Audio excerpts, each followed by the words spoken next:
हस्ताक्षर हा तुमच्या सबकॉन्शियस माइंड मधनं येतो. कधी कधी आपण म्हणतो ना, आपण लिहिता लिहिता खूप काही लिहून जातो आणि लिहिता त्या लिहिण्यामध्येच एवढे म्हणजे आपण म्हणतो ना, काही ना काही निघून येतं की अरे हा आयडिया आहे, हा मी अप्लाय करू शकते किंवा हे मी विचार केला तर हे होऊ शकतो. किंवा तुम्ही जर टेक्निक्स पण बघितल्या 369 किंवा 699 अशा टेक्निक्स आहेत, त्याच्यामध्ये पण ते लिहायला सांगतात की I am rich, I am magnet. का लिहायला सांगतात? कारण का तुमची हँडरायटिंग मध्ये एक दबाव असतो, एक कर्व्ज असतात, एक अक्षरं असतात. ती अक्षरं सुद्धा तुमच्याबद्दल काहीतरी सांगून जातात किंवा तुमच्या पर्सनॅलिटीला डेव्हलप करून जातात. Okay. At the same time जेव्हा तुम्ही सिग्नेचर करता, तर सिग्नेचर ही म्हणजे तुमची इमेज आहे. तुम्ही लोकांना कसं दाखवणार, तुम्ही काय वाटता, तुम्हाला काय दाखवायचंय लोकांना. म्हणून मी खूप वेळा लोकांना म्हणते सिग्नेचर खूप सुंदर आणि छान असावी आणि सिंपल असावी. म्हणजे त्याला असे सर्कल किंवा त्याच्यावरती खूप साऱ्या लाईनी ह्या कधीही करू नये.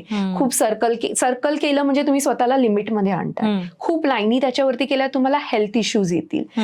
खाली जाणारी जर सिग्नेचर असेल तर डाऊनफॉल लवकर येईल. सो या छोट्या छोट्या गोष्टी तुम्ही जर हस्ताक्षर मध्ये पण इम्प्रूव्हमेंट केली ना, तर तुमच्या आयुष्यामध्ये पण खूप इम्प्रूव्हमेंट आहे. त्यामुळे मी खूप वेळा म्हणते की न्यूमरोलॉजी, वास्तू, ग्राफोलॉजी हे सगळे इंटरकनेक्टेड आहेत एकमेकांशी. म्हणजे एक केलं की दुसऱ्यावरती थोडासा परिणाम आपोआप मिळेल आणि तुम्हाला चांगलेच चांगले रिझल्ट मिळेल.